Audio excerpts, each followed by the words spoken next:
Hari ini saya luar biasa. Biasanya saya hanya bersolo karir, tapi hari ini saya ditemani oleh seseorang. Siapakah seseorang itu? Coba. Halo, halo, Promo, Om Tante, teman-teman semua. Aduh, Jangan perbandingkan wajah saya dengan beliau ya. aduh, Wah, lebih saya, muda Aunty soalnya ya. iya, ya. Nanti akan memerankan sendiri MC kita yang baru ini ya, baru. Ini bukan MC yang pertama loh. MC ini sudah melanglang buana, jadi bukan baru yang pertama kali ya. Oke, selamat datang MC kita yang baru. Saya belum menyebutkan namanya. Oke, mana Kita dia? simpan dulu ya. Iya. Karena ada di tulisan di Oh, bawah. iya. Oh iya, Ah, nggak jadi surprise ya ini Aunty kayak Reni ya. apa aja. Iya tuh salah ya. Oke, nggak apa-apa. Baik, gimana Vena? Tuh, saya sebut Ah, kamu. aduh, aku tapi seneng banget loh Aunty Reni sebagai perwakilan OMK yang bisa ketemu nih gabung dengan Romo, dengan Bapak Ibu rekan-rekan semua di KKS. Ini suatu kehormatan banget nih buat saya bisa salam kenal juga nih buat semuanya. Yes. Iya. Yang OMK bukan Vena doang loh, saya juga OMK loh. Oh iya. Orang muda kadaluarsa. Waduh, enggak tahu. Enggak dong Aunty, harus awet terus dong. Oke. Hari ini kita luar biasa ya, apa rekoleksinya ya. Oke. Kita sampai di mana nih? Berhubung udah agak terlambat kita mulainya ya. Kita langsung mulai saja kali ya. Vena ya. Mungkin iya kali ya. Kita kenalan yang bener dulu kali ya Aunty ya. Tadi kan belum lagi kenalan yang bener nih. Iya, betul. Oh, oke. Seperti biasa, jalan-jalan ke kota naik taksi. Wah, cakep. Ongkosnya bikin dompet melompong. Jumpa lagi di acara rekoleksi Bersama Vena dan Reni Wayo. Yeay, kita tepuk tangan dulu ya, biar seru dulu. Oke, nah tadi kita sudah perkenalkan diri, di mana kita bersama-sama adalah OMK ya, tanda kutip. Nah sekarang selanjutnya apa ya? Kayaknya kita perlu tahu ya, ada tata tertibnya kan ya Vena ya? Ah iya, karena supaya kita biar ikut rekoleksi ini, kita bisa sama-sama tahu nih, kita harus ngapain sih supaya rekoleksinya bisa lancar. Nah, Iya, betul. Oke. Silakan Vena. Iya. Silakan. Oke, dari panitia mungkin bisa membantu share juga tata tertibnya biar kita bisa simak bareng-bareng. Oke, siap. Dari tata tertib kita biar bisa sama-sama baca dulu ya. Jadi supaya acara ini bisa lancar, apa sih yang perlu sama-sama kita sepakati bersama?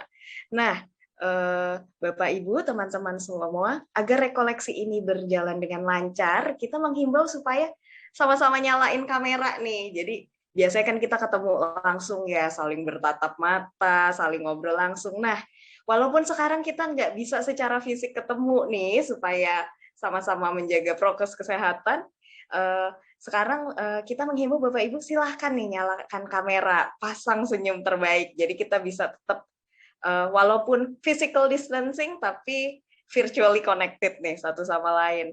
Nah, tapi kita juga menghimbau, walaupun demikian kita ingin minta Bapak Ibu untuk menonaktifkan mikrofon. Kenapa nih? Terutama kalau kita nanti mendengarkan materi nih dari pembicara, supaya nggak ada suara yang bocor dan juga bikin perhatiannya jadi terganggu nih. Dan tentunya, tapi kita juga mengharapkan Bapak Ibu teman-teman bisa aktif nih. Silahkan gunakan fitur chat nih. Jadi kalau misalkan ada pertanyaan atau misalkan kendala teknis, monggo ditulis aja di kolom chat. Nanti kita dari panitia akan sama-sama memfasilitasi. Nah, Iya. ini baru ininya aja peraturannya ya, Aunty Reni. Tapi kita mau ngapain sih sebenarnya kegiatannya itu? Iya.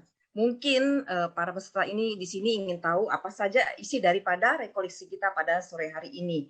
Nah, berikut ini sambil ya kita bisa baca sendiri apa saja sih. Ini saya akan bicara ini lebih singkat ya.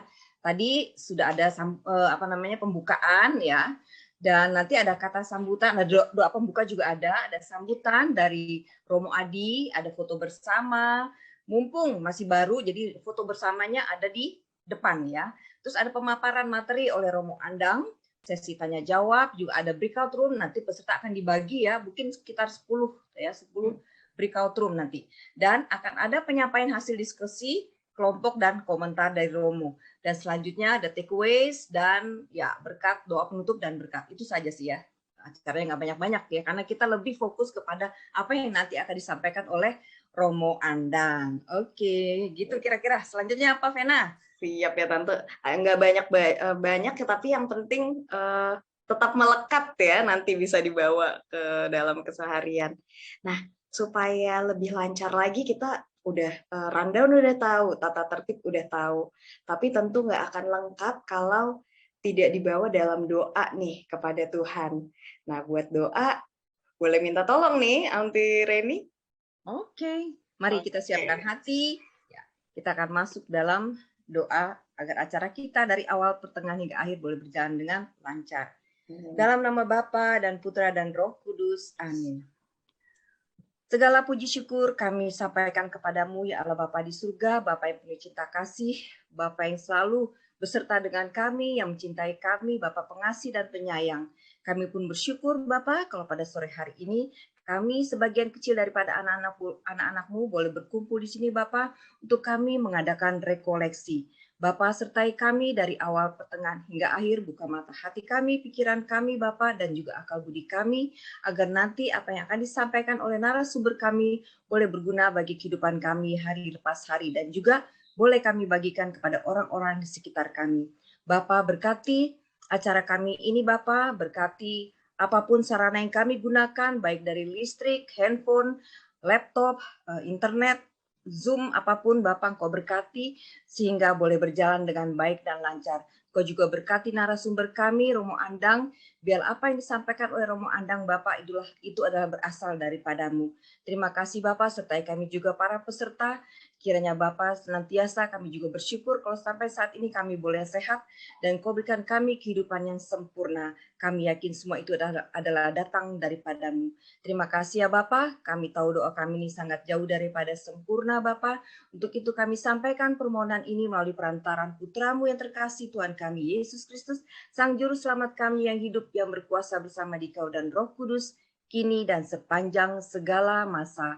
Amin. Dalam nama Bapa dan Putra dan Roh Kudus. Amin. Aduh, terima kasih banyak nih Aunty Reni nih buat doanya yang tulus. Semoga semua niat baik yang kita persembahkan pada hari ini tentunya bisa berbuah baik juga ya Aunty Reni.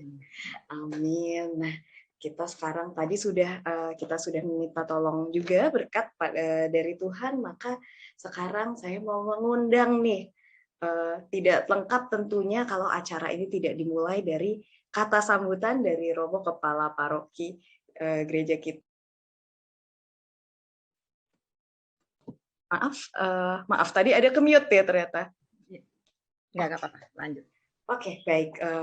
Baik, tadi kita sudah membuka juga dengan meminta pertolongan dari Tuhan kita, maka tentu tidak lengkap pembukaan ini kalau tidak disertai dengan sambutan nih dari Romo Kepala Paroki kita Gereja Santa Monica BSD. Karenanya saya akan mengundang ke panggung virtual Romo Rafael Maria Haryo Adi Pramono OSC untuk memberikan kata sambutan kepada Romo Adi. Kami persilakan. Selamat sore semua. Selamat sore, Romo. Selamat sore. Apa kabar? Sehat-sehat semua ya? Puji Tuhan. Baik. Selamat sore Romo Andang, Romo Harinol yang masih di tempat vaksin, dan teman-teman semua.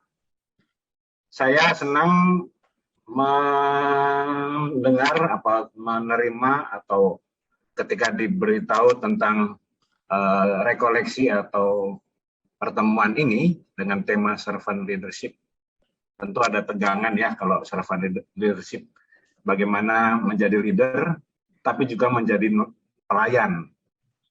Tapi ketegangan itu saya kira bukan hal yang menjadi kesulitan karena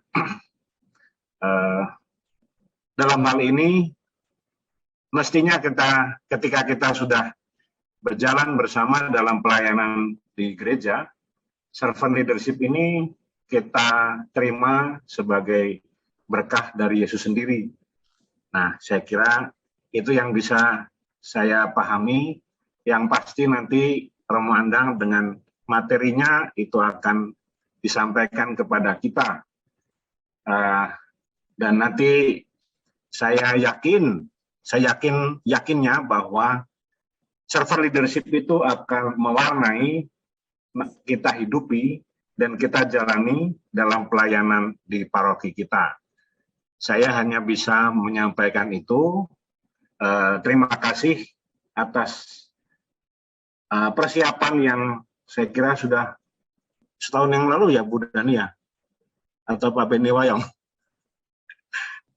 atau lebih cepat lagi? Iya, pertengahan. Sudah cukup mempersiapkannya, saya kira. Saya yakin sudah cukup lama dipersiapkan. Saya sudah dihubungi 2 tahun yang lalu, Romo. Wah, itu dia, itu. Romo Andang aja cerita, ngasih tahu tuh, udah 2 tahun yang lalu katanya.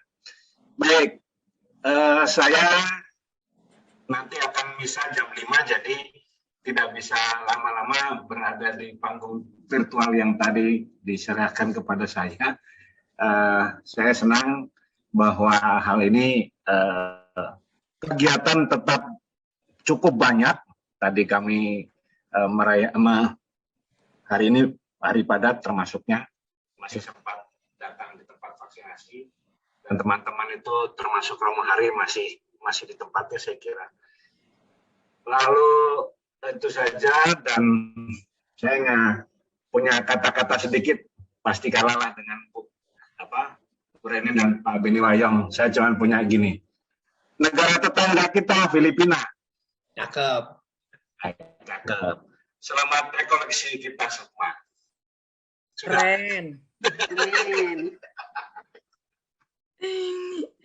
Oke, terima kasih Romo Adi. Singkat tapi padat. Baik, kita lanjut acara kita apa sekarang hari ini nih? Saat ini. Oke, selanjutnya tadi walaupun Romo Adi udah menyerahkan lagi nih panggung virtualnya sesaatnya, tapi semoga tadi pesan-pesannya tetap bisa dilanjutkan ya ke selama sisa acara ini. Nah, kita justru mau sekarang masuk nih ke acara spesialnya Onti Reni. Tapi tentu tak kenal maka tak sayang, kita mau mengajak berkenalan dulu nih dengan pembicara luar biasa yang sudah hadir bersama kita hari ini dan sudah ada di layar virtual juga ya. Kita bersama-sama menyambut kehadiran dari tamu spesial kita, yaitu Romo Andang Listia Gunawan. Selama 27 tahun ini beliau sudah menjalankan panggilan imamatnya sebagai pastor Jesuit.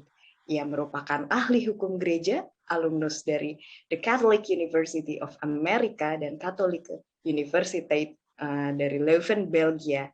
Dan kini beliau juga merupakan dosen ahli hukum gereja di Sekolah Tinggi Filsafat Triyakara dan sekarang aktif berkarya di Paroki Santa Teresia, Jakarta. Salah satu pesan beliau yang mungkin Bapak Ibu juga pernah dengar adalah iman tidak boleh terisolasi di Menara Gading, tapi harus menyentuh kehidupan nyata sehari-hari. Dan hari ini kita sungguh sangat beruntung untuk mendapat kesempatan mendengar pesan langsung dari beliau.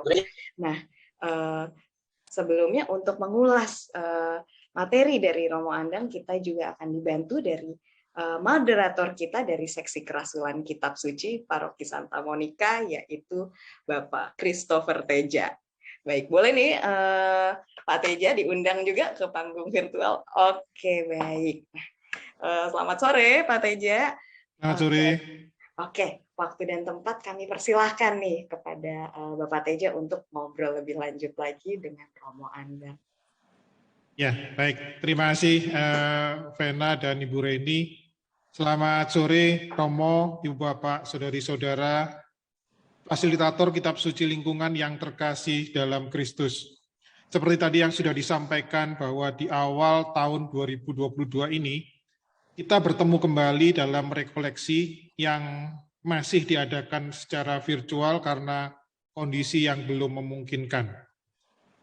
Topik rekoleksi kita pada sore hingga petang nanti adalah kepemimpinan yang melayani, atau lebih dikenal dengan servant leadership.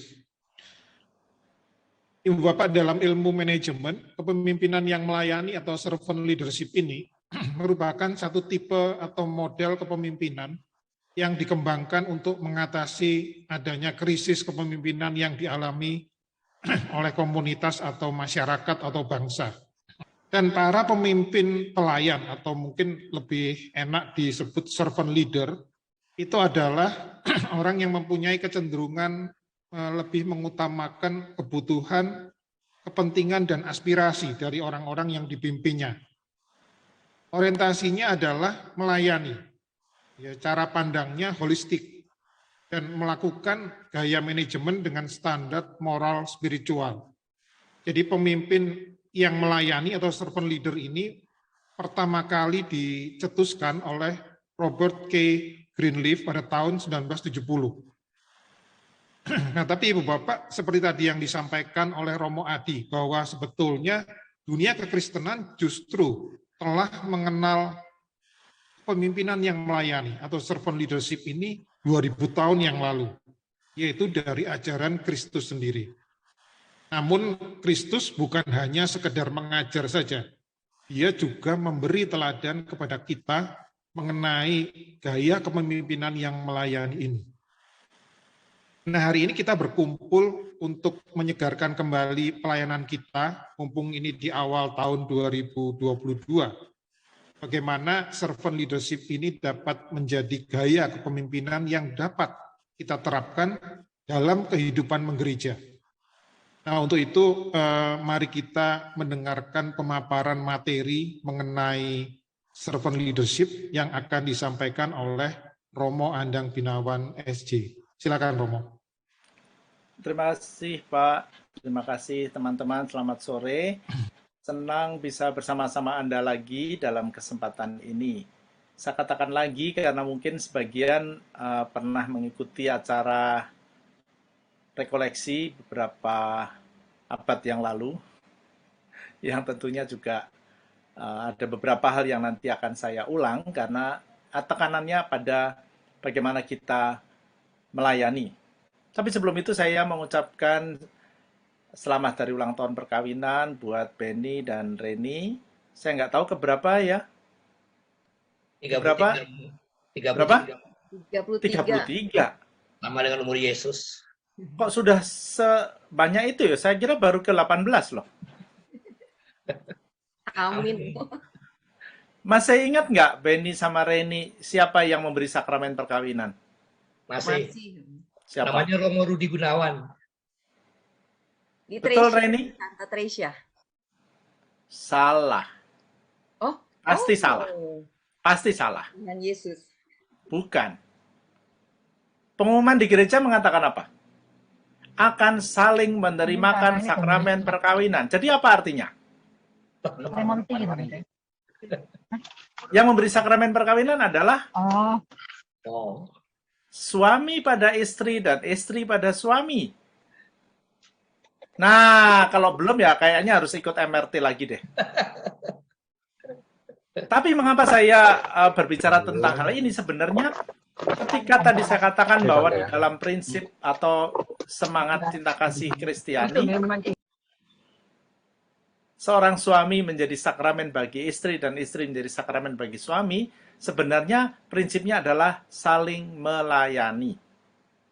Jadi sebenarnya kalau Anda di dalam keluarga sudah bisa menjadi suami yang baik dan istri yang baik dalam semangat menjadi sakramen, maka itu jugalah servant leadership.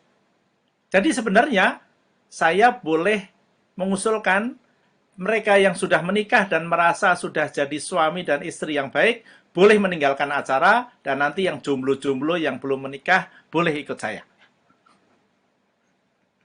Tapi oke lah, kalau memang Anda mau mendengarkan ya boleh-boleh saja. Nah, terserah panitia, nggak usah kali ini panitianya saya. Jadi silakan kalau mau meninggalkan acara karena sudah merasa menjadi suami yang baik dan istri yang baik. Karena memang barang siapa bisa menjadi dan memimpin dirinya sendiri, maka dia akan bisa menjadi pemimpin yang baik. Nah, mengapa hal itu saya sampaikan? Tentunya seperti tadi sudah dikatakan, servant leadership tentu saja bertolak dari apa yang kita terima dari Yesus sendiri sebagai guru kita. Maka supaya dalam arti tertentu gampang diikuti, saya ingin share screen saja apa yang sudah saya siapkan terkait dengan servant leadership. Kita tahu dong apa artinya servant leadership adalah kepemimpinan yang melayani. Nah, kepemimpinan yang melayani itu tentu saja dalam bahasa kita sebagai pengikut Yesus sangat terkait dengan apa yang pernah dikatakan di dalam Injil. Ketika Yesus mengatakan, barang siapa ingin menjadi besar di antara kamu, hendaklah ia menjadi pelayanmu. Dan barang siapa ingin menjadi terkemuka di antara kamu, hendaklah ia menjadi hambamu. Sama seperti anak manusia datang bukan untuk dilayani, melainkan untuk melayani, dan untuk memberikan nyawanya menjadi tebusan bagi banyak orang. Lihatlah, ada kata menjadi pelayan, hamba. Dan itu berarti teladan Yesus menjadi acuan kita. Semangat inilah yang sebenarnya nanti akan dalam teori leadership banyak dibahas orang. Tentunya kalau kita sedikit melihat apa yang dikatakan di sini, ajaran-ajaran di dalam Injil Matius bab 20 tadi, sebenarnya bisa dikategorikan seperti yang ada di sini. Meskipun saya nanti akan menawarkan apa yang selama ini dipahami orang terkait dengan prinsip-prinsip kepemimpinan yang melayani. Kita baca yang paling kiri saja. Arti yang sesungguhnya dari servant leadership itu apa? Not hold others in subjection. Jadi tidak merendahkan, tapi sebenarnya justru meninggikan. Doesn't oppress, dominate, bring down. Tidak mendominasi, ya kan? Makanya nanti akan kita lihat, akan mendengarkan. Advances others' interest for the service of God. Jadi fokusnya bukan pada dirinya, juga bukan hanya sekedar pada organisasinya, tapi juga orang-orang yang kita pimpin. Maka dalam konteks itulah kita punya perspektif bagaimana kerajaan Allah itu ada di dalam hidup kita semua. Nah, itu saja beberapa hal yang sebenarnya nanti akan dijabarkan lebih jauh. Bahwa hal itu juga ada di dalam gereja sebenarnya sangat kentara ketika Paus menyebut dirinya dalam bahasa Latin Servus Servorum Dei. Apa itu Servus Servorum Dei? Servus itu pelayan. Jadi beliau, Bapak Paus dari abad ke abad mengatakan bahwa mereka, Paus-Paus itu adalah pelayan dari segala pelayan Tuhan. Jadi Paus itu bukan dalam arti pemimpin yang menguasai, tapi justru melayani. Dan sebenarnya kalau kita perhatikan pun, apa yang ada di dalam konsep pendidikan di Indonesia adalah sebenarnya servant leadership ketika Ki Hajar Dewantara merumuskan dalam bahasa Jawa ing ngarsa sung tulodo ing madya mangunkarsa tuturi handayani. Bagi yang tidak bisa bahasa Jawa, nanti tanya Benny apa artinya. Nah, itu yang tadi disebut Robert Greenleaf menjabarkan itu semua di dalam teorinya ketika kemudian di salah satu kata kunci yang atau kalimat kunci yang dia katakan adalah good leaders must first become good servants. Maka tadi saya sudah katakan bahwa kalau Anda menjadi suami yang baik dalam cita-cita Kristiani, yaitu menjadi sakramen bagi istri dan anak-anak, maka dia sebenarnya adalah good leaders juga. Demikian juga sebaliknya, istri yang menjadi sakramen, yang mengasihi, yang melayani. Nah, hal itulah yang kemudian dalam arti tertentu bisa ditempatkan di dalam sebuah kerangka pemahaman gereja. Karena gereja didirikan Tuhan bukan untuk kepentingan gereja itu sendiri. Gereja itu didirikan untuk kepentingan umatnya supaya masing-masing umat atau iman umat itu tumbuh dan berbuah. Gereja yang kemudian menjelma di dalam, paling konkret di dalam organisasi adalah keuskupan, maka keuskupan bisa menjadi tanah yang baik, tetapi karena terlalu besar lalu dibagi dalam paroki dan juga komunitas dan keluarga menjadi bagian-bagian yang lebih kecil. Tapi cita-citanya bukan demi kebaikan dan kebesaran paroki itu supaya paroki Santa Monica lebih besar lagi, lebih jaya lagi. Bukan. Tapi supaya umatnya lah yang tumbuh dan berbuah. Dan tentunya dalam konteks itu kita yang mau melayani gereja bukan demi kepentingan gereja, melainkan supaya umat yang menjadi gampangnya anggota dari suatu paroki atau komunitas atau lingkungan itu bisa tumbuh dan berbuah. Maka perumpamaan yang paling saya sukai adalah perumpamaan yang dikatakan Yesus di dalam perumpamaan tentang penabur atau biji yang ditabur. Karena bagaimanapun iman itu seperti benih yang ditaburkan yang harus kita pelihara baik-baik dan Yesus menjadi tukang kebunnya. Maka inilah yang tadi saya katakan di dalam rekoleksi dulu kan, saya menyinggung bahwa Yesus adalah tukang kebun. Demikian juga kali ini. Kita meneladan bagaimana Yesus menjadi tukang kebun menjaga supaya benih iman umat itulah yang tumbuh dan berbuah, termasuk kita sendiri juga. Semangat melayani, semangat menjadi tukang kebun, bagi saya menjadi sangat penting ketika kemudian Robert Greenleaf tadi mencoba menjabarkannya di dalam teori yang lebih dipahami masyarakat yang bukan Kristiani.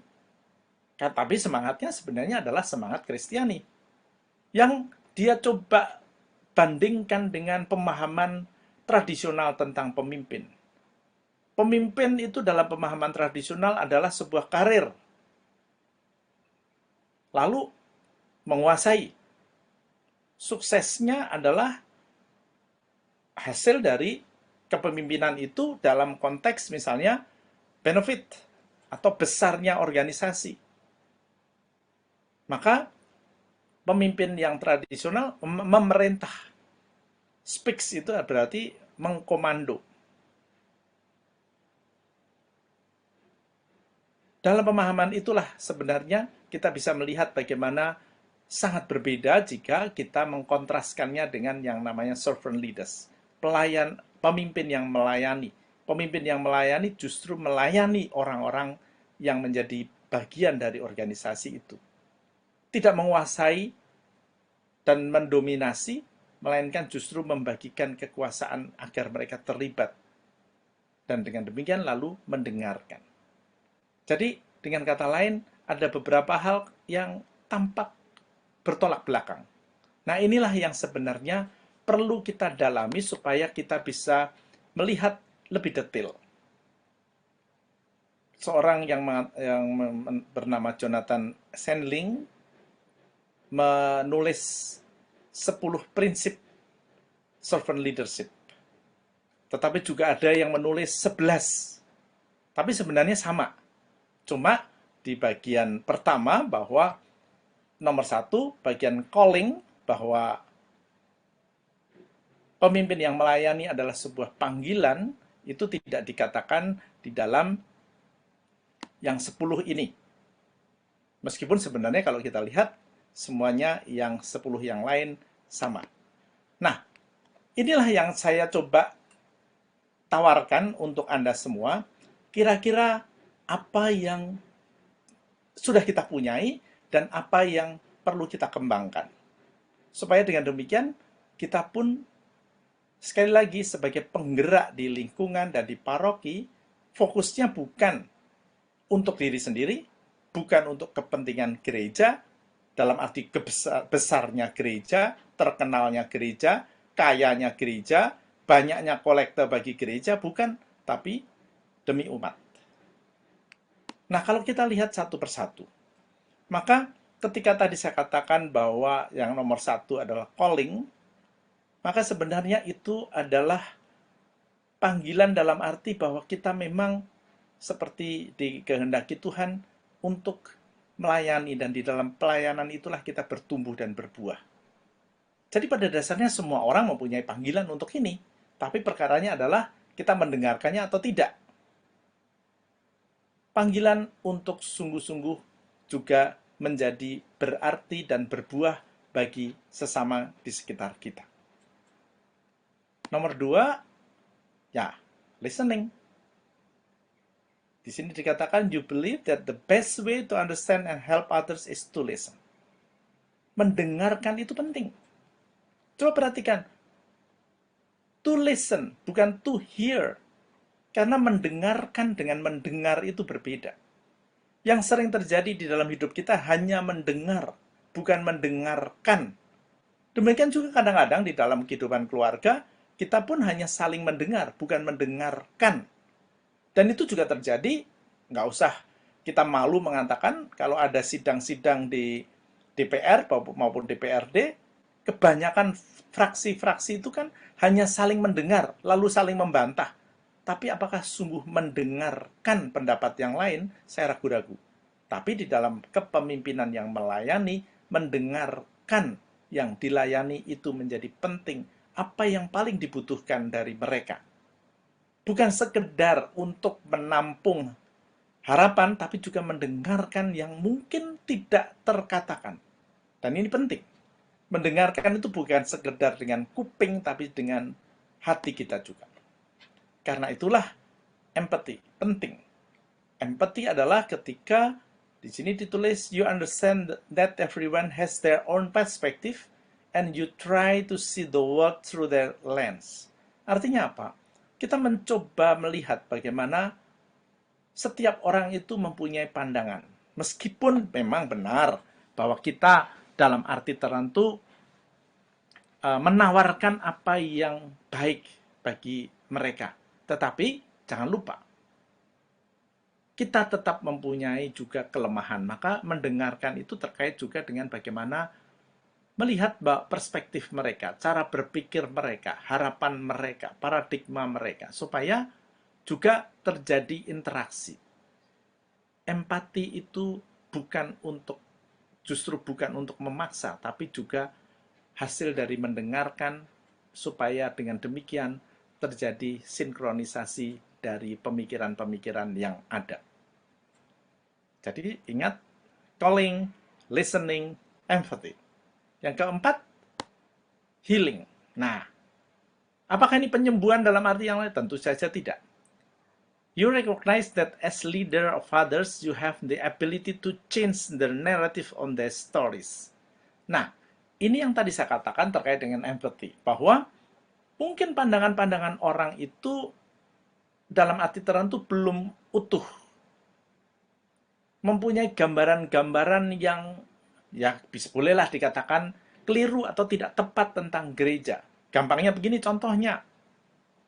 Ada yang mengatakan, wah, umat di Santa Monica ini kan kira-kira berapa ya sekarang, 16-17 ribu gitu kan? Ya. Ya kan? Kalau kolektenya masing-masing orang 10.000 aja. Berapa banyak kolektenya kan? Ayo, mari kita tingkatkan. Mari kita buat gereja kita menjadi gereja yang tidak kalah dengan gereja sebelah yang bisa membangun katedral. Gitu kan? Apa yang tahu Anda yang saya maksud, bukan? Nah. Tidak. Ini paradigma atau naratif yang salah. Narasi yang terlalu duniawi yang tidak sesuai dengan apa yang digambarkan Yesus. Nah, kita sebagai pemimpin harus tahu yang dalam arti tertentu dikehendaki Tuhan, dan dengan demikian mencoba healing itu berarti juga mengoreksi dan memberikan gambaran yang lebih utuh tentang gereja dan tujuan kita hidup beriman. Atau contoh lain, wah, kita beriman supaya kita itu bisa menjadi lebih sakti, menjadi lebih kaya, supaya kita itu bisa menjadi dalam arti tertentu lebih percaya diri. Oh ya, percaya diri baik. Sakti dalam arti tertentu karena kita percaya diri. Tapi bukan itu tujuan beriman. Tujuan beriman kalau hanya tujuannya untuk diri sendiri, itu tidak dikehendaki Tuhan. Nah, dengan kata lain, perspektif atau narasi ini menjadi satu hal yang perlu kita diskusikan lebih jauh sebenarnya. Nah, yang kelima, awareness. You recognize the need to be aware of yourself and your surroundings and challenge what doesn't feel right. Kita harus terus-menerus menyadari apa yang ada pada kita. Juga yang ada di sekitar kita, kebutuhan-kebutuhan yang ada. Dan kalau memang ternyata apa yang ada sekarang ini ternyata belum atau tidak cocok, kita harus berani challenge itu, menantangnya, mendiskusikannya lebih jauh. Karena bukan tidak mungkin, apa yang dilihat seorang anggota Dewan Paroki yang satu dan yang lain bisa berbeda, karena memang pengalamannya berbeda atau juga perkembangan zaman yang berbeda. Maka di situ kita harus terus-menerus meningkatkan kesadaran kita. Maka memang dalam arti tertentu, rekoleksi semacam ini pun bisa menambah kesadaran, awareness, supaya kita juga bisa menawarkan awareness yang lebih luas, lebih dalam kepada mereka yang kita layani. Nah, setelah kita mendengar, sadar, dan juga punya empati, maka kita setelah melihat bahwa kita itu dalam arti tertentu, setelah didiskusikan dengan teman-teman yang lain mempunyai gambaran yang lebih sehat tentang gereja dan tujuan beriman, maka kita memang perlu mempersuasi, mendorong orang-orang yang kita layani untuk bergerak lebih baik lagi. Your role is not to direct others, but to encourage them to move in a direction that is best for them. Saya suka mengatakan begini, yang seperti yang dalam rekoleksi yang lalu, mari kita naik kelas. Jadi bukan memaksa, tetapi menantang mereka. Ayo, kita naik kelas. Kita harus menjadi beyond human. Karena kita dikehendaki Tuhan untuk tidak menjadi manusia yang biasa-biasa saja. Nah, itu persuasi, bukan? Bagaimana kita mengungkapkan gambaran-gambaran yang sehat tentang iman dan gereja, lalu memberikan tantangan kepada umat yang kita layani, supaya mereka pun, di sini ditulis, to move in the direction that is best for them. Best dalam arti yang tentu saja kita pahami. Dan tentunya yang terkait dengan ajaran Yesus. Karena itulah, seorang leader harus mempunyai visi yang jauh. Mempunyai, di sini foresight, itu gambaran yang lebih jauh daripada gambaran orang-orang biasa. You have the ability to predict and understand the impact of the actions and help navigate a better course. Gampangnya juga contohnya. Sekarang ini waktu pandemi. Seorang pemimpin yang melayani akan mencoba melihat apa dampak pandemi dalam kehidupan menggereja dan kita nanti mengantisipasi kegiatan-kegiatan kita. Demikian juga kalau tadi ada OMK Vena, misalnya. Nah, OMK sekarang dengan OMK zamannya Benny dan Reni pasti berbeda. Zaman ini gadget menjadi kebutuhan dan sudah tidak bisa dipisahkan dan pengaruhnya sangat dalam. Nah, bagaimana pengaruhnya dalam kehidupan beriman? Seorang pemimpin berusaha melihat dampaknya dan apa yang baik dilakukan supaya iman tetap sehat. Foresight. Cara berpikir yang lebih jauh dan maju ke depan. Dan untuk itu perlu diungkapkan dan dirumuskan dengan baik. Maka kemampuan untuk mengkonseptualisasi menjadi penting. As a leader, you were able to share the vision and articulate the outcome so that your team can determine how to get there. Jadi mengungkapkan dengan bahasa yang tepat, dengan konsep dan pemikiran yang jelas. Ini memang membutuhkan kemampuan tersendiri juga tentunya, supaya memang orang-orang yang kita layani paham. Yesus adalah salah satu yang ahli ketika mengungkapkan pandangan-pandangan imannya dengan perumpamaan-perumpamaan yang tentunya terkait dengan zamannya. Perumpamaan-perumpamaan yang lebih bisa dipahami orang. Para ahli marketing sebenarnya adalah mereka yang bisa mengkonseptualisasi dengan baik. Karena lalu bisa menarik mereka yang menjadi targetnya. Tapi tentu saja kali ini kita bukan menjadikan yang dilayani target dari marketing, tapi bagaimana kita merumuskan gagasan-gagasan yang tadi kita menjadi concern kita tadi ditawarkan kepada umat. Nah, setelah persuasi dan konseptualisasi, maka lalu ada yang namanya stewardship. Stewardship itu adalah menjaga. Steward seperti pramugara dan pramugari kan stewardess. Mereka lah yang menjaga, tidak memimpin dalam arti memaksakan, tapi ya seperti, gampangnya seperti menggembalakan. Stewards. Your accountability and commitment to lead extend far beyond your people and your company to community and the planet. Jadi menjaga itu supaya memang mempunyai wawasan yang lebih luas dan bergerak ke yang lebih luas lagi.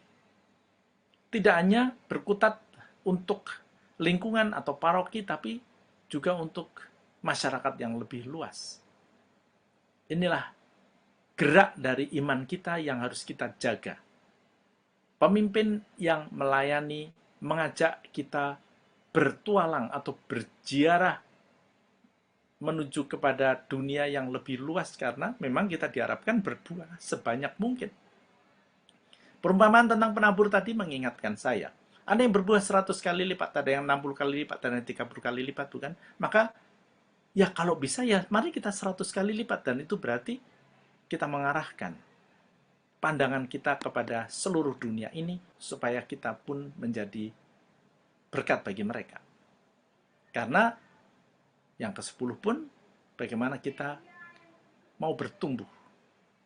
Your single greatest success and accomplishment as a servant leader is to grow and develop your people. Maka tadi, ketika targetnya itu bukan sekedar besarnya organisasi, bukan sekedar benefit atau profit, tapi mereka yang ada di dalam gereja, dalam konteks organisasi, maka pertumbuhan iman dari masing-masing orang itu menjadi lebih yang diutamakan. Gambar pot dengan 2 pohon tadi, bagi saya, memberikan gambaran bagaimana fokus kita seharusnya kepada umat. Fokus kita adalah untuk melayani mereka, supaya iman itu tumbuh dan kemudian berbuah tentunya. Maka yang terakhir, yang nomor 11 adalah community. Your workplace culture is a place where all are welcome and all matter. Community adalah bahwa kita bertumbuh dan berbuah tidak sendirian. Dan dalam kebersamaan itulah kita tumbuh. Tapi di dalam kebersamaan sebagai komunitas, entah lingkungan, entah paroki, entah keuskupan, kita saling mengakui, saling menunjang, saling menguatkan, tidak membeda-bedakan warna kulit, tidak membeda-bedakan status sosial, tidak membeda-bedakan gender.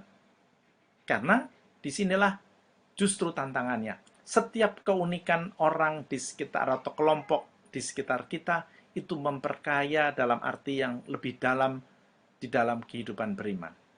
Community menjadi bagian yang tidak terpisahkan dari pertumbuhan iman seorang pribadi. Nah, itulah 11 hal yang tadi sudah disebutkan. Maka kembali kepada apa yang dikatakan Robert Greenleaf. Servant leadership always empathizes, always accept the person, but sometimes refuses to accept some of the person effort or performance as good enough. Jadi tidak hanya sekedar menerima, tapi menantang supaya apa yang dia usahakan menjadi lebih baik lagi. Apa yang sudah tampaknya baik ditantang untuk menjadi lebih baik lagi. Karena memang seorang pemimpin itu seharusnya memang selalu bisa menarik, mendorong, dan memberikan inspirasi untuk menjadi lebih baik. Seperti dikatakan oleh Ki Hajar Dewantoro tadi. Engarso sung tulodo ing madya mangan karso tuturi handayani. ing ngarsa sung tulodo. Di depan kita memberikan teladan. Ing madya mangun karso. Di tengah kita memberikan kekuatan. Kalau di belakang tuturi handayan, di belakang kita memberikan kekuatan. Kalau di tengah ing madya mangun karso, kita membangun kehendak, memberikan motivasi dan spirit. Itu yang sebenarnya semangat yang sama dengan apa yang dikatakan Robert Greenleaf. Yesus diterjemahkan oleh Robert Greenleaf dalam Servant Leadership, tapi juga oleh Ki Hajar Dewantara di dalam pandangannya tentang kepemimpinan atau pendidik yang baik. Karena memang pemimpin yang melayani adalah juga pada dasarnya adalah pendidik. Maka itulah mengapa tadi saya sebutkan itu ada di dalam konteks gereja yang disebut pastoral. Pelayanan pastoral itu bukan hanya sekedar bagaimana umat supaya ke gereja, bagaimana umat supaya bisa mendapatkan pelayanan sakramen. Tidak. Lebih jauh dan lebih dalam. Karena bagi saya pastor itu adalah gembala. Maka gembala yang baik adalah memberi makan yang baik. Memberikan yang paling dibutuhkan bagi domba-dombanya. Maka kita pun selayaknya sebagai servant leadership atau pemimpin, servant leader, pemimpin yang melayani, memang harus tahu apa yang dibutuhkan umat, tetapi bukan yang dibutuhkan umat dalam pandangannya sendiri-sendiri, tapi yang sesuai dengan apa yang dikehendaki Tuhan dari masing-masing dari kita. Maka pada dasarnya kalau saya coba ringkas, ide dasar dari servant leadership adalah fokus kepada yang dilayani, perhatian itu kepada manusia seutuhnya, jiwa, raga, jiwa, sukma, dalam arti tertentu tubuh, jiwa, dan roh. Jiwa dan roh itu berbeda, jiwa itu yang kebutuhan-kebutuhan batin kita, roh adalah sukma, roh adalah soul, di dalam diri kita yang paling dalam. Kembali kepada apa yang menjadi gagasan yang bagi saya menarik dari perumpamaan tentang benih yang ditabur, maka aspek dinamis manusia menjadi fokus perhatian, yaitu bertumbuh dan berbuah. Nah sekarang, konkretnya lalu bagaimana? Saya kembali mengulang apa yang pernah saya katakan bahwa Tuhan itu sungguh berusaha agar kita itu tumbuh dan berbuah. Seperti kalau kita itu menanam pohon seorang penjaga kebun. Dan kembali saya katakan, semangat menjadi penjaga kebun dari Yesus adalah pemimpin yang melayani. Maka kita pun bisa melayani umat dengan memberikan dan menyiram dengan kegiatan-kegiatan manusiawi. Kepada umat yang kita layani di lingkungan di paroki, kita memberikan atau menawarkan kegiatan-kegiatan yang menyenangkan. OMK mungkin nyanyi-nyanyi, atau zaman dulu saya suka ditawari es krim party gitu. Tapi itu yang manusiawi yang mengumpulkan. Ibu-ibu, bapak-bapak, jiarek. Wah, meskipun banyak reknya kan, ya nggak apa-apa. Tapi itu hanya yang manusiawi. Pemimpin yang baik, tukang kebun yang baik, tidak hanya menyiram, melainkan juga memupuk. Maaf, sebentar. Ya loh. Ya, sebentar. Ya, nanti saya ambil ya, nanti ya. Maaf, ditelepon dari satpam. Yang kedua adalah, pemimpin yang baik adalah memupuk. Maka pemimpin yang baik, yang melayani, sekali lagi karena fokusnya adalah agar yang dilayani tumbuh dan berbuah, maka mereka, pemimpin yang melayani, itu menawarkan juga sebagai pupuk adalah nilai-nilai spiritual. Kembali apa yang tadi saya katakan, kegiatan-kegiatan seperti ini adalah bagian dari kita memupuk. Tapi, jangan lupa, kalau kita perhatikan di dalam Injil, benih yang tumbuh dan berbuah bukan hanya yang jatuh di tanah yang subur, melainkan jatuh di tanah yang baik. Apa itu yang jatuh di tanah yang baik? Yaitu yang gembur, bukan? Maka juga harus dicangkul, harus dilembutkan, supaya tidak menjadi tanah yang berbatu, tanah atau hati atau kepala yang auban, yang keras kepala, yang kopeh. Maka harus digempur. Dan itulah sebabnya kita pun sebagai pemimpin yang melayani, sebagai gembala, sebagai pelayan, tukang kebun, harus menyiangi dan mengemburkan tanah atau hati orang-orang dengan memberikan kegiatan-kegiatan yang menantang. Saya suka mengambil contoh, kita perlu menantang umat kita menjadi lebih baik justru dengan kegiatan-kegiatan yang sulit. Saya suka memberikan contoh begini, yang paling sering. Nanti menjelang Paskah atau menjelang Natal kan ada bakti sosial. Pada umumnya bakti sosial itu spontan, cari yang gampang. Mari kita kumpulkan uang, kita bawa ke panti asuhan. Panti asuhan yang dipilih adalah panti asuhan anak-anak atau baby. Sederhana alasannya, karena kan kalau nanti berkunjung, kita ketemu baby-baby yang lucu-lucu. Kita bisa gendong mereka, apalagi kalau habis mandi wangi. Saya menantang, mengapa milih spontan yang gampang? Mengapa tidak ke panti jompo? Oh ya, kami juga ke panti jompo. Nah, tapi kemudian ditantang lagi. Ke panti jompo ngapain? Ke panti jompo, ya kami juga bawa makanan. Kami juga menghibur mereka, ngajak ngobrol mereka. Pertanyaannya adalah, apakah makanan yang dibawa itu sesuai dengan apa yang mereka butuhkan? Apakah ngobrol itu benar-benar apa yang mereka butuhkan? Apakah kita pernah bertanya dan mewawancarai apa yang sebenarnya paling mereka butuhkan? Nah, kalau saya mencoba mendengarkan mereka, dan mereka tuh senangnya minta ampun, kalau apa? Diajak keluar jalan-jalan bukan? Ya memang sulit sekali. Nah justru itu bisa nggak? Lalu kita dipacu untuk menjadi lebih baik lagi justru dengan kegiatan-kegiatan yang menantang. Inilah bagian kita menggemburkan hati umat. Nah itu tentu saja hanya sekedar contoh. Karena tentu saja Ibu Bapak punya gambaran yang mungkin lebih konkret dalam konteks di Monica. Tetapi saya kira 3 prinsip dasar tadi, menyiram, memupuk, menggemburkan menjadi sesuatu yang penting karena Yesus adalah tukang kebun kita. Dan itu ada jelas di dalam Injil Lukas bab 13 ayat 8. Perumpamaan tentang pemilik kebun dan tukang kebun ketika melihat ada pohon yang tidak berbuah, dia mencangkul. Dan itulah juga tugas kita. Maka saudara terkasih, saya sampai pada akhir dari presentasi saya.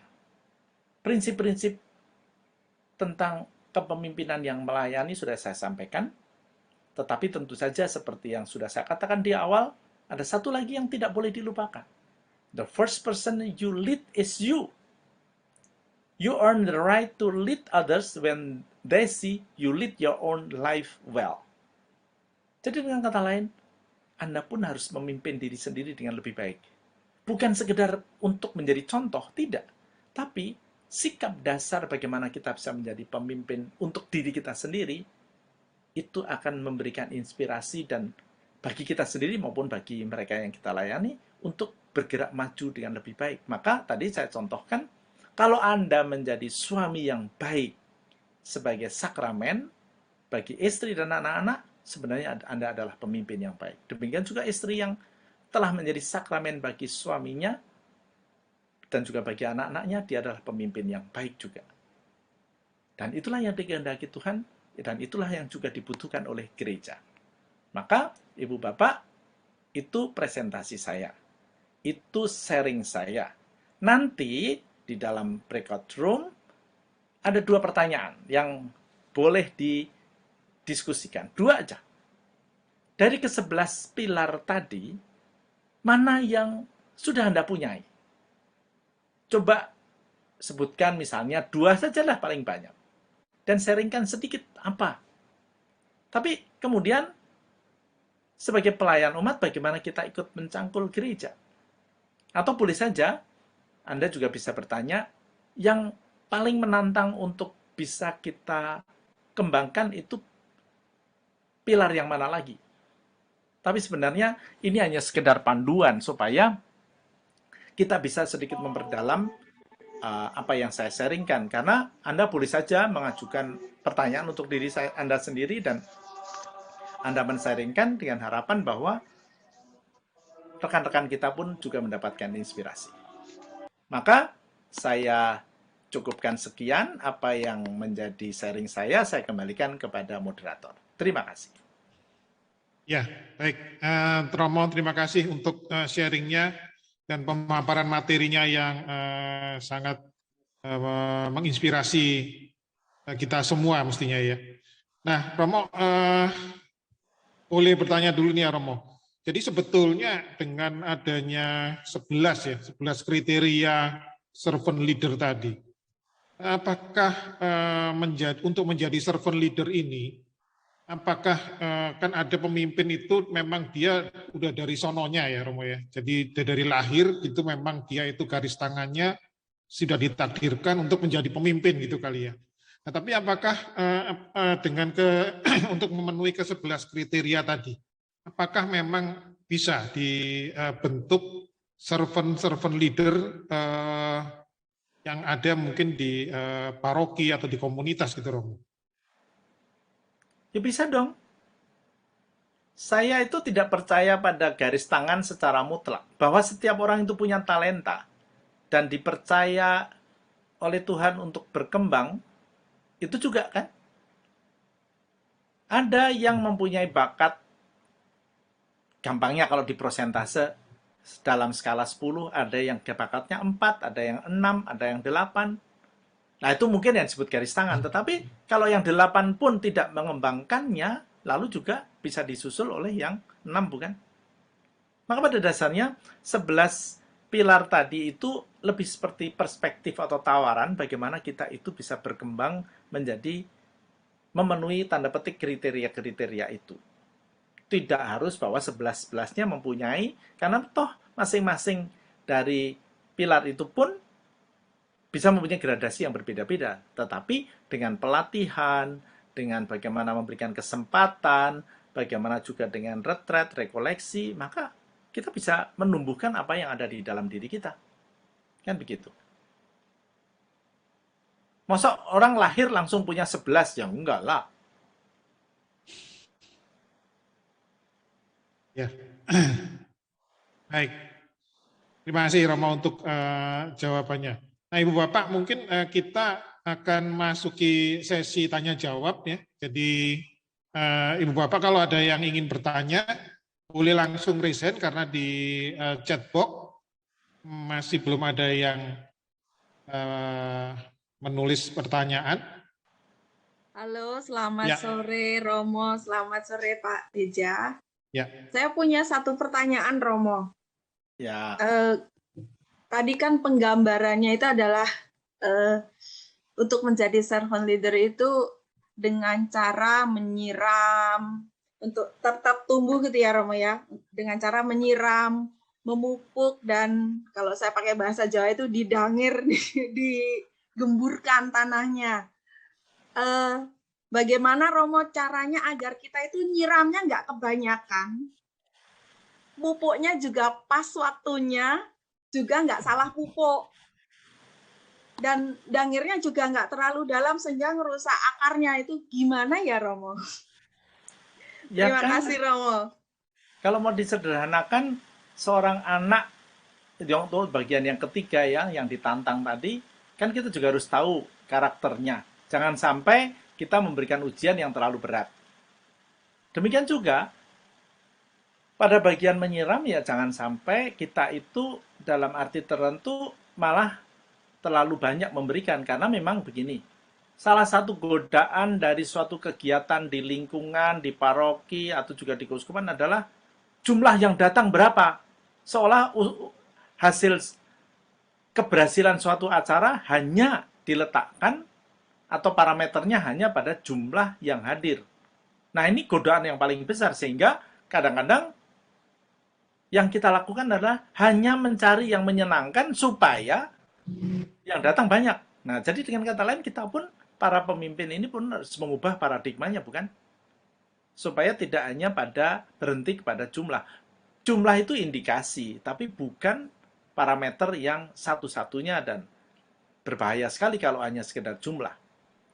Demikian juga seperti tadi, jumlah umat yang ke gereja diukur dari kolektornya.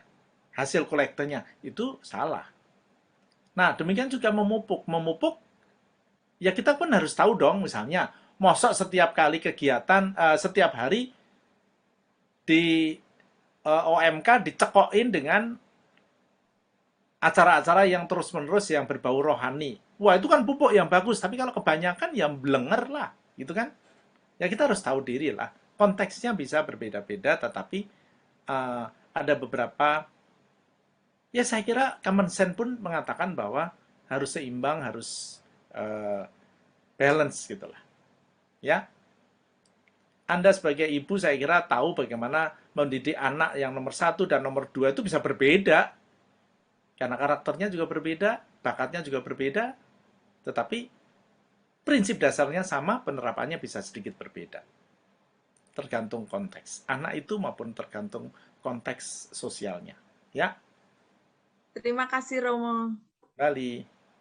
Ya, terima kasih. Maaf tadi siapa yang ada Bapak yang ingin Pak Teddy, Pak Teddy. Pak Teddy. Oh, Pak Teddy, silakan Pak Teddy. Terima kasih Romo Andang dan Pak Tejo ya. Oke. Ada tadi disebutkan ada 3 ide dasar dari servant leadership. Lalu kita juga mengenal ada yang namanya professional leadership. Nah, pertanyaan saya adalah apakah kalau kita kawinkan 2 hal tersebut, gereja sampai batas tertentu boleh menggunakan orang-orang yang purna waktu yang digaji oleh gereja, ya, yang profesional, yang benar-benar bisa memberikan fokus untuk melayani umatnya begitu, tetapi tetap kendali itu ada di umat. Karena saya yakin premis dari Gereja Katolik itu adalah umat yang mandiri, dari kita untuk kita oleh kita.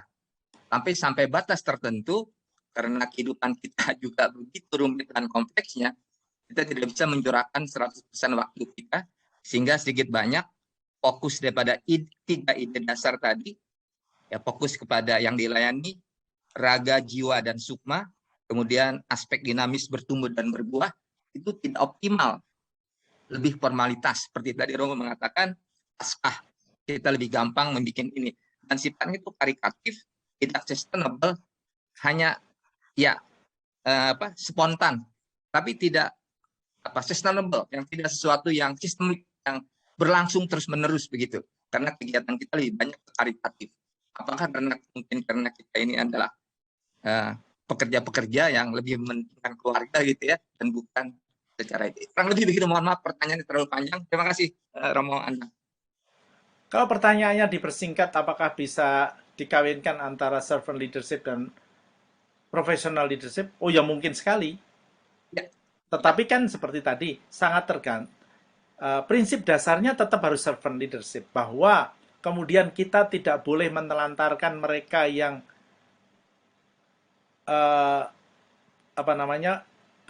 penuh memberikan pelayanan penuh pada gereja, seperti misalnya katekis di paroki. Dia pelayanan penuh. Ya, kita pun harus tentu saja menjamin hidupnya dong.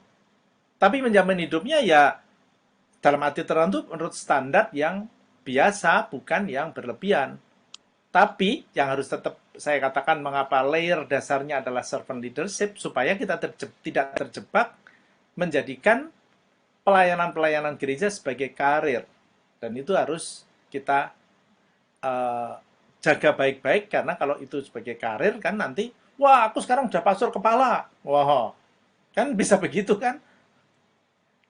Padahal pastor kepala justru pelayanannya lebih banyak harusnya. Begitu. Tetap sangat bisa, tetapi tetap harus ada kehati-hatian supaya tidak terjebak sekedar pada profesionalisme. Karena bagaimanapun romo-romo yang purna waktu dan juga romo-romo yang dibekali dengan ilmu kan dalam konteks tertentu profesional juga. Ya kan? Jadi tidak asal-asalan gitu. Dewan paroki kan juga dipilih mereka yang dianggap mampu, bukan hanya sekedar mau, tapi mampu. Kalau hanya sekedar mau, wah kan bisa kacau balau juga kan? Gitu. Terima kasih, Pak. Terima kasih.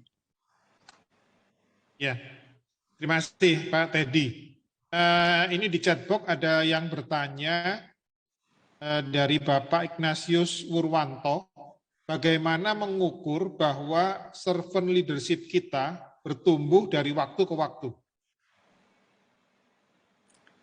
Nah, memang seperti tadi saya katakan, ini parameternya menjadi tidak gampang, tetapi sebenarnya bisa. Jadi gini, misalnya, salah satunya adalah apakah di dalam suatu kegiatan orang itu kemudian lebih mengenal Tuhan, lebih dekat dengan Tuhan.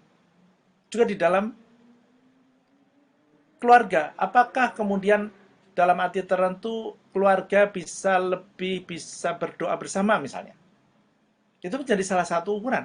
Karena bertumbuh dan berbuah di dalam iman adalah juga bisa diukur, tetap bisa diukur. Cuma memang kemudian harus kita coba rumuskan lebih jauh lagi. Karena misalnya juga apakah berapa orang Katolik yang terlibat di dalam RT RW? Berapa OMK yang terlibat di dalam Karang Taruna? Jadi bukan hanya yang berkutat di gereja saja, tapi yang justru keluar dari gereja. Berapa yang menjadi aktivis di masyarakat, misalnya. Itu juga menjadi salah satu parameter yang bisa dipakai untuk melihat sejauh mana gereja kita, iman kita itu diwujudkan di dalam tindakan-tindakan atau pertumbuhan yang lebih konkret. Kira-kira begitu gambarannya. Seru-seru nih tadi diskusinya ya, kalau yang saya lihat nih di grup 1, dan kita juga nggak sabar juga nih untuk mendengarkan hasil sharing nih dari teman-teman kelompok lainnya juga. Nah, untuk itu supaya membahas hasil diskusi teman-teman sekalian, maka saya akan mengundang kembali moderator kita, yaitu Pak Teja, ke panggung virtual untuk sama-sama kita bahas hasil diskusi hari ini. Ya, baik. Terima kasih, Vena.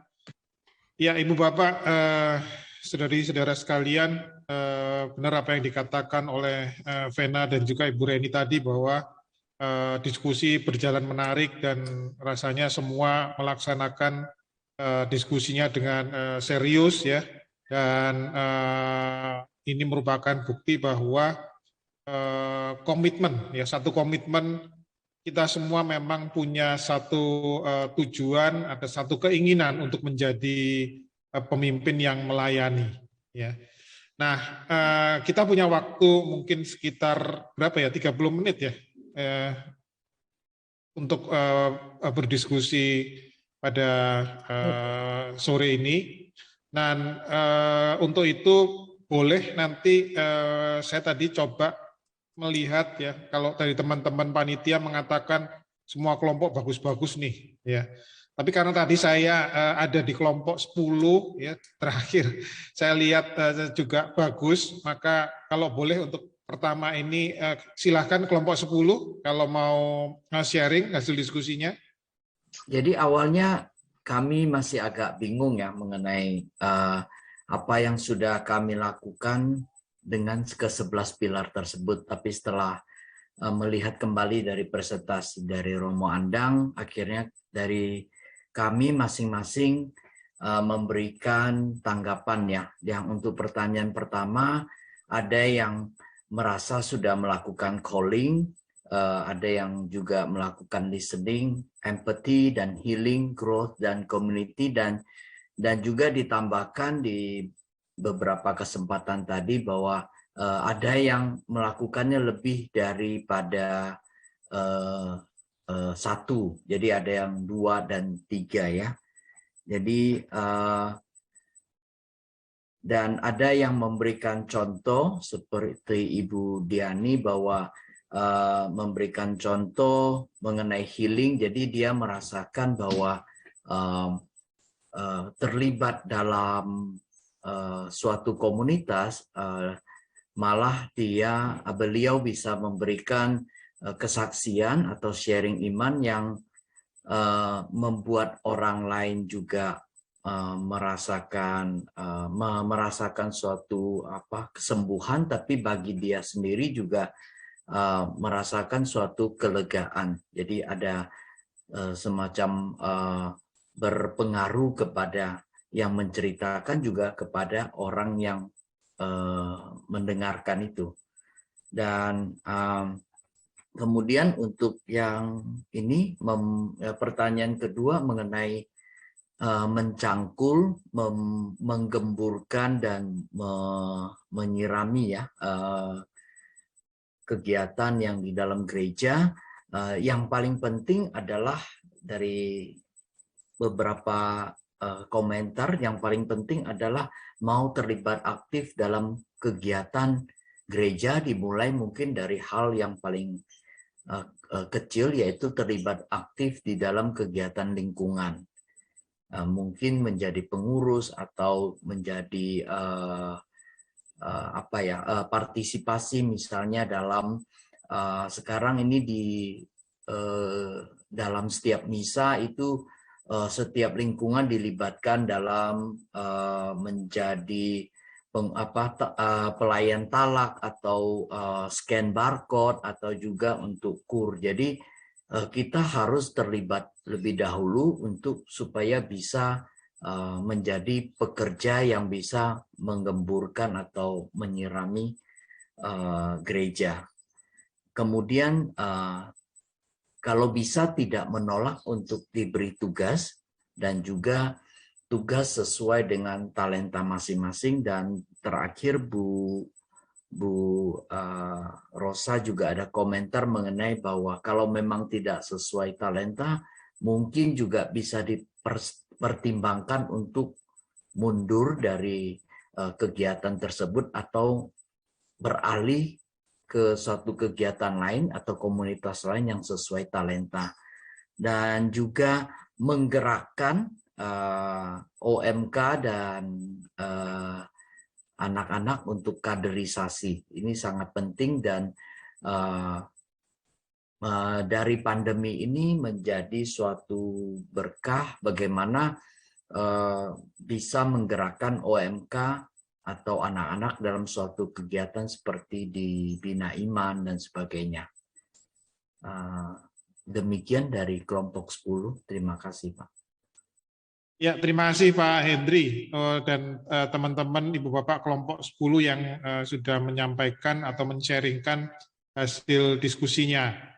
Nah, dari pemaparan atau sharing ini, Romo, apakah ada tanggapan? Yang saya maksud healing di dalam konteks servant leadership adalah bukan kesembuhan secara orang sakit lalu sembuh, psikologis lalu punya beban lalu kemudian terbebaskan. Bukan itu. Bahwa kita mendengarkan, tapi kemudian healing itu dalam arti tertentu perspektif cara berpikirnya itulah yang kemudian diubah. Healing dalam arti itu. Sehingga perspektif seperti tadi, oh saya beriman supaya saya karena Yesus adalah penyembuh, maka saya mau ikut kegiatan-kegiatan gereja supaya saya sembuh. Kegiatan-kegiatan gereja supaya anak saya nanti sukses. Bukan itu.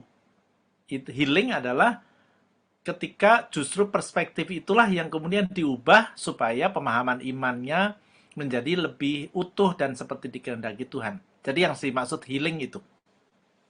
Itu komentar saya. Ya, jadi kalau boleh saya ini, apakah healing yang dimaksud meluruskan tujuan melayani ya, Romo?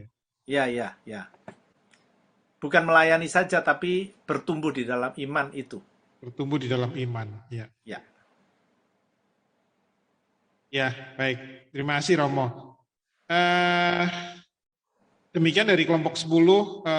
Sekali lagi terima kasih untuk sharingnya. Dan berikutnya, silakan jika ada kelompok yang ingin sharing.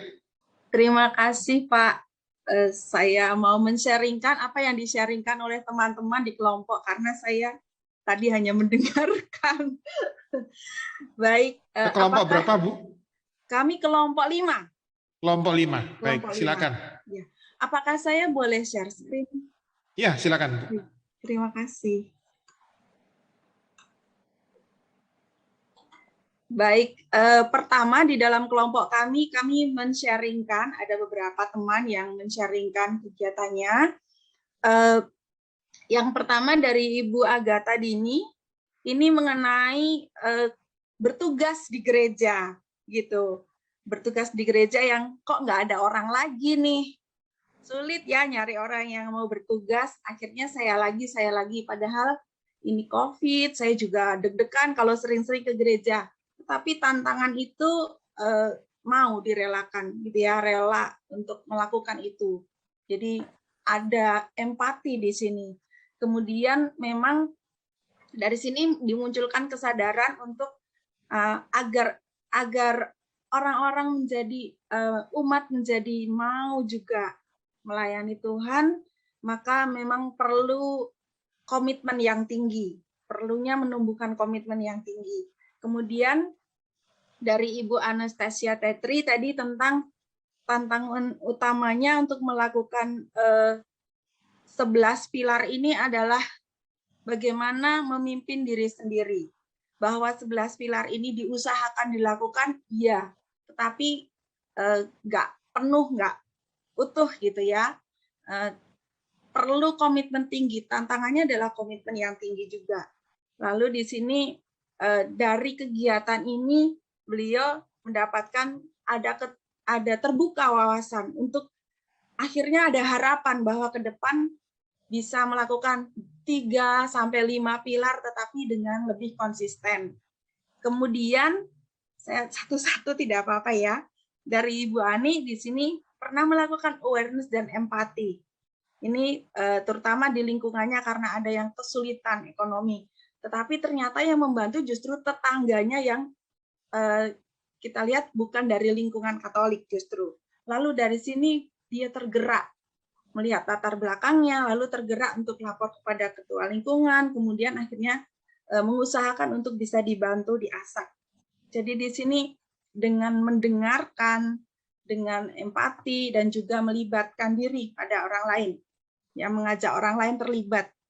Kemudian dari Bu Monica ini listening dan empati terutama di tempat kerjanya, karena selama pandemi ini banyak pegawai yang pasti punya macam-macam kesulitan dan mereka mendapatkan tekanan mental yang besar. Maka memang di sini Monica tergerak untuk mencari solusi gimana ya cara membantunya agar perusahaan mau support pada mereka. Jadi mendengarkan mereka, lalu berempati, tetapi juga lalu melakukan usaha untuk itu. Kemudian dari Pak Agustinus di sini sebagai fasilitator lingkungan, berempati juga, prihatin juga, kepedulian juga, lalu dari situ rasa itu membuat beliau mencari cara, belajar mencari cara untuk menarik agar orang-orang hadir dalam pertemuan lingkungan, belajar sesuatu dari kegiatan-kegiatan yang ada di dalam pertemuan lingkungan. Jadi di sini lalu muncul bergulir ke mengenali umat. Dari mengenali umat muncul lagi kepedulian kepada umat yang terkendala, para lansia, kemudian di lingkungan pekerjaan karena beliau bekerja di sekolah yang bukan sekolah Katolik. Lalu Pak Agustinus terbuka pada keadaan kondisi anak-anak yang bersekolah di sekolah yang bukan Katolik, lalu menelusur lagi ke dalamnya, lebih mengenali keluarganya. Ternyata mereka dari keluarga-keluarga yang kesulitan.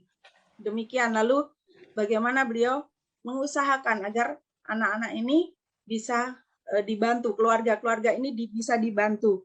Tentu saja tidak bisa kerja sendiri, tapi beliau mengajak orang lain, ya. Kemudian yang terakhir tadi dari Vincentia Dewi, ini keterlibatan di pelayanan lingkungan.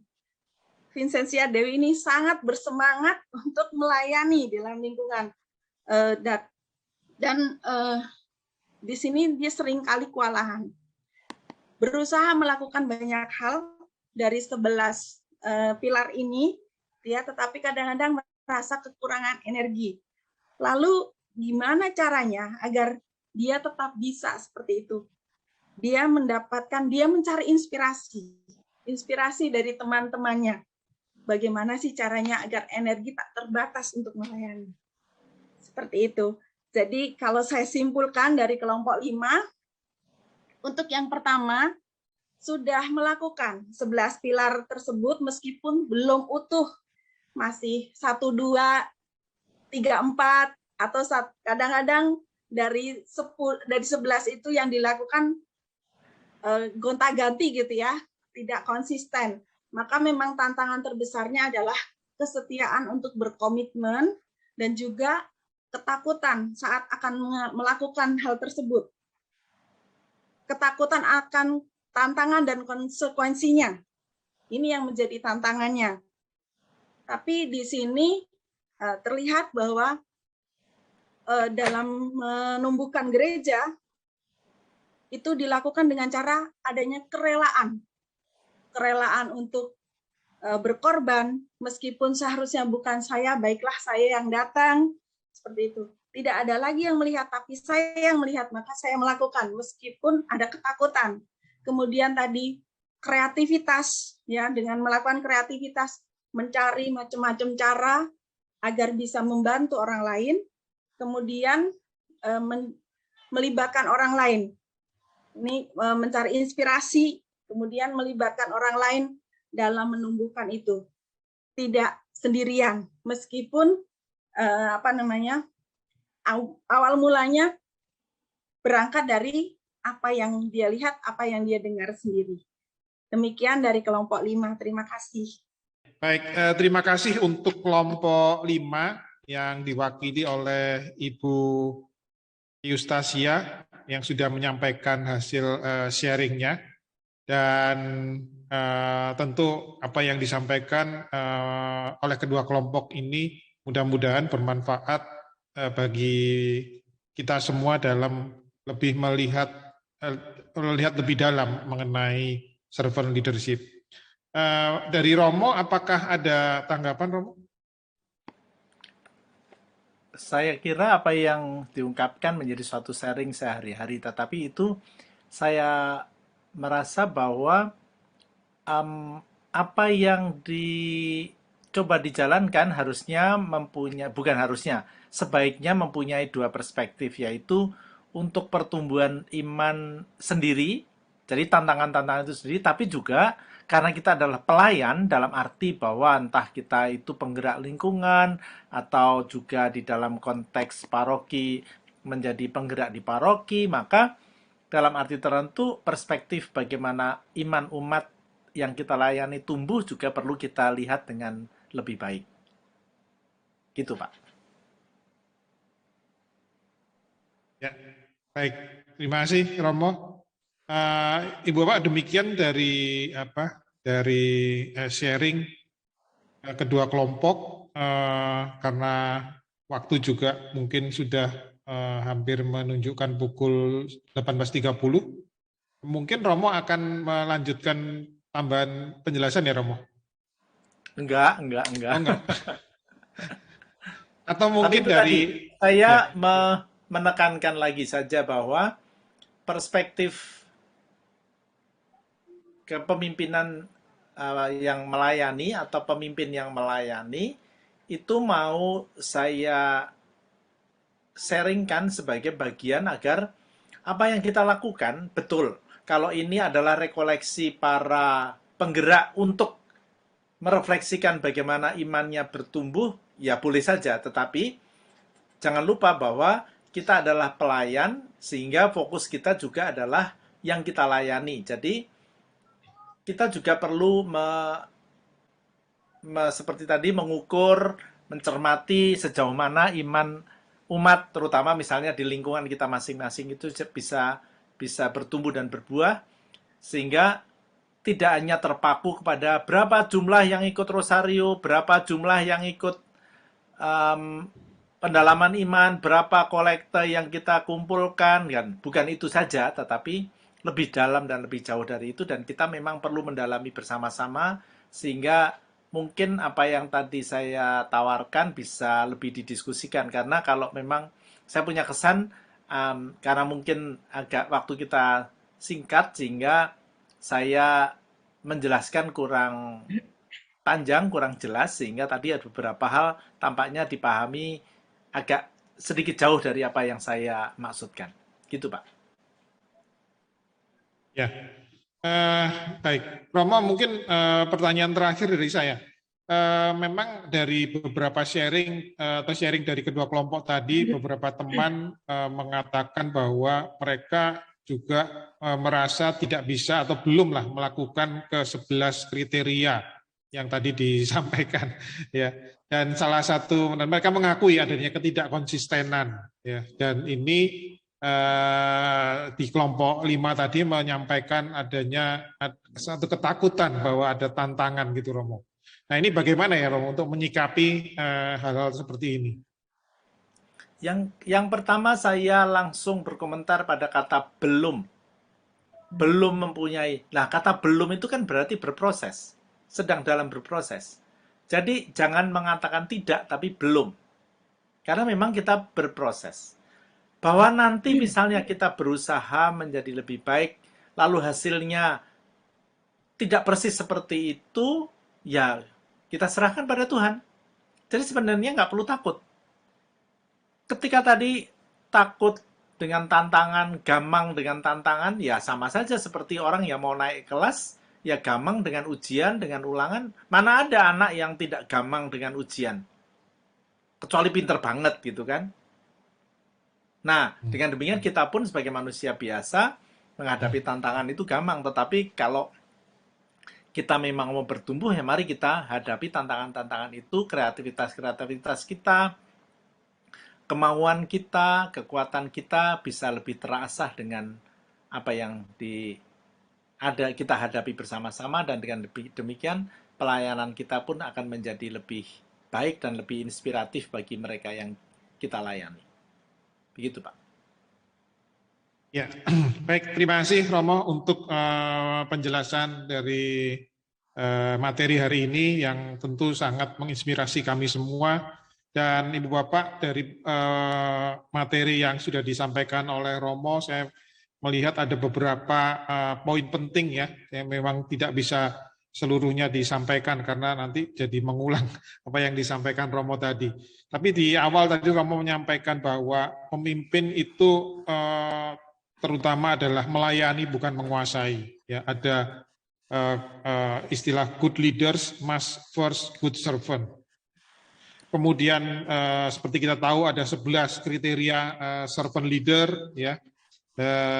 Tadi juga sudah didiskusikan oleh Ibu Bapak sekalian di dalam kelompok dan di dalam grup, ya.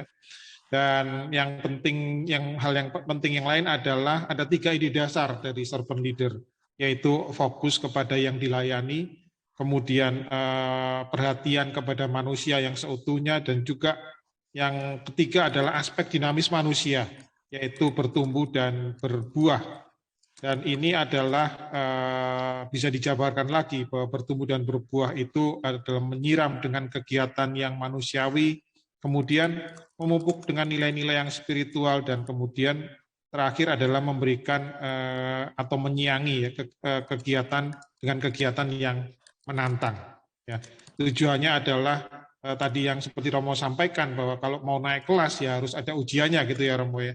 Kalau nggak ujian ya gimana mau naik kelas gitu. Ya, baik ya, Ibu Bapak, rasanya itu aja yang dapat saya sampaikan untuk pertemuan kali ini. Terima kasih untuk perhatian Ibu Bapak sekalian, dan sekali lagi mohon maaf bila ada hal-hal yang tidak berkenan. Waktu dan layar saya kembalikan kepada MC. Terima kasih. Iya, sekali lagi terima kasih kepada narasumber kita luar biasa ya, Romo Andang. Terima kasih juga untuk Pak Teja sebagai moderator kita pada sore hingga malam hari ini. Nah, saya sedikit saya pernah dapatkan pelajaran tentang leadership juga, dan ada salah satu kata yang disampaikan oleh pakar leadership ya, yaitu John Maxwell. Mungkin kenal ya John Maxwell, kalau pernah baca bukunya, mengatakan seperti ini. People don't care how much you know until they know how much you care. Jadi orang tidak peduli seberapa banyak Anda tahu sampai mereka tahu seberapa banyak Anda peduli. Ya. Jadi ternyata kepemimpinan seperti itu. Jadi kepemimpinan itu adalah memberi contoh ya. Kalau nggak salah gitu ya, Romanda, memberi contoh bukan sekedar lip sync. Ya hanya melayani lewat bibir, tapi perlu memberi contoh ya. Jadi ada namanya leadership by example ya. Jadi ternyata di KGK ada loh, di Kompendium Gereja Katolik hukum emasnya, yang kita bisa baca di Matius 7 ayat 12, supaya sesuatu yang kamu kehendaki orang lain perbuat kepadamu, perbuatlah demikian juga kepada mereka. Jadi beri contoh dulu ya. Jangan cuma sekedar harus begini harus begitu, tapi ternyata sebagai leader memberi contoh terlebih dahulu. Wih, kok saya jadi ngajar ya. Oke, ya baik. Sebelum kita tutup, saya ingin bacakan dulu pengumuman ya mengenai APP, sosialisasi APP. Saya akan bacakan di sini. Ibu Bapak fasilitator kitab suci lingkungan yang terkasih dalam Kristus, tanggal 2 Maret mendatang kita akan memasuki masa Prapaskah. Tahun-tahun sebelumnya, seksi KKS mengadakan sosialisasi bahan APP kepada Ibu dan Bapak. Namun untuk tahun ini, sosialisasi akan diberikan oleh Seksi Pengembangan Sosial dan Ekonomi, atau kita kenal dengan Seksi PSE, Paroki. Seksi KKS tetap akan mengambil bagian dalam sosialisasi tersebut, yaitu dalam menyampaikan informasi perikop bacaan kitab sucinya. Untuk waktu pelaksanaannya di sekitar pertengahan Februari, dan lebih detailnya akan disampaikan melalui grup WA. Jadi, jika Ibu dan Bapak belum bergabung dalam grup WA, silakan menginformasikannya kepada kami untuk kami tambahkan di grup tersebut. Demikian pengumuman mengenai sosialisasi masa Prapaskah 2022. Terima kasih dan Tuhan memberkati. Ya, itu kira-kira pengumumannya. Baik, kita sudah sampai di penghujung acara. Saya serahkan kepada MC kita, Vena. Silakan, Vena. Baik, terima kasih Tante Rini untuk pengumuman yang sudah diinformasikan kepada kita semua.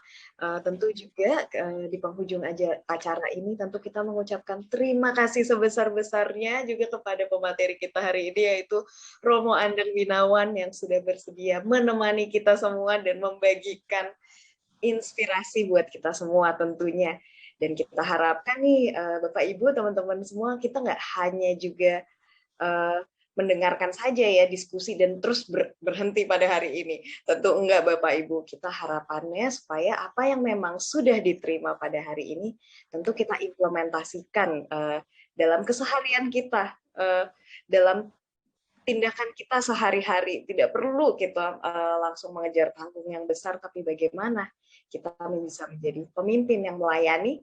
Tadi dimulai dari lingkup kecil dulu, di keluarga dulu, kemudian di komunitas sekitar kita, dan tentunya ini menjadi bawa berkah juga buat orang-orang terdekat kita. Dan tentunya terima kasih juga kepada Pak Teja nih yang sudah memoderasi hasil diskusi dengan teman-teman semuanya. Nah, untuk menutup acara ini, saya ingin mempersilahkan nih kepada Bapak Beni Wayong nih untuk menyampaikan doa penutup pada kesempatan hari ini sebelum dilanjutkan juga dengan berkat penutup dari Romo Andang. Terima kasih Vena, terima kasih Bu Reni, terima kasih Pak Teja, dan juga terutama terima kasih Romo Andang Winawan. Mari kita sekarang akhiri acara pada malam hari ini dengan doa penutup. Dalam nama Bapa dan Putra dan Roh Kudus. Amin. Allah Bapa yang Maha Baik dan Maha Pengasih, Engkau yang bertahta dalam kerajaan surga, kami memuji dan memuliakan nama-Mu. Kami mengucap syukur dan terima kasih kepadamu atas penyertaan-Mu dari awal, pertengahan hingga akhir acara ini, acara rekoleksi, di mana kami berkumpul fasilitator lingkungan dari Rohi Santa Monica, dan juga kami berterima kasih kepadamu karena melalui sabdamu ini yang engkau berikan kepada kami melalui Romo Andang Binawan, sehingga kami lebih belajar lagi banyak mengenai bagaimana menjadi seorang pemimpin yang melayani. Bapak, kami tahu kami adalah orang yang masih perlu banyak belajar, tetapi kami percaya bahwa melalui keberanian kami untuk memulai, itu satu langkah yang tepat untuk kami selalu merendahkan diri kami, dan kami selalu berusaha untuk menjadi orang yang lebih baik dari hari ke hari. Bapak, semoga apa yang kami dapatkan hari ini bukan hanya untuk diri kami saja, tetapi kami juga untuk berbagi kepada orang lain, dan terutama juga untuk umat di parohi Gereja Santa Monica ini. Bapak, sebentar lagi kami akan akhiri acara ini, dan oleh sebab itu kami terima kasih kepadamu, bahwa semua berjalan dengan baik dan lancar, dari mulai internet, jaringan, semua yang telah dibutuhkan, peralatan, laptop, HP, dan sebagainya, sehingga acara ini berlangsung dengan baik dan lancar. Dan oleh sebab itu, kami sampaikan kepadamu ya Bapak, terima kasih sekali lagi, dan doa ini kami sampaikan yang antara putra-Mu terkasih Tuhan kami Yesus Kristus, Sang Juru Selamat kami, andalan kami. Oleh sebab itu kami mohon berkat melalui Romo Andang Binawan. Tuhan bersamamu. Dan bersama rohmu. Semoga seluruh upaya kita untuk bertumbuh dan berbuah di hadapannya menjadi berkat bagi keluarga, sesama, dan dunia, dan juga gereja kita, senantiasa disertai, dilindungi, dan dikuatkan oleh berkat Allah yang Maha Kuasa, Bapa, Putra, dan Roh Kudus. Amin. Amin. Terima kasih Romo.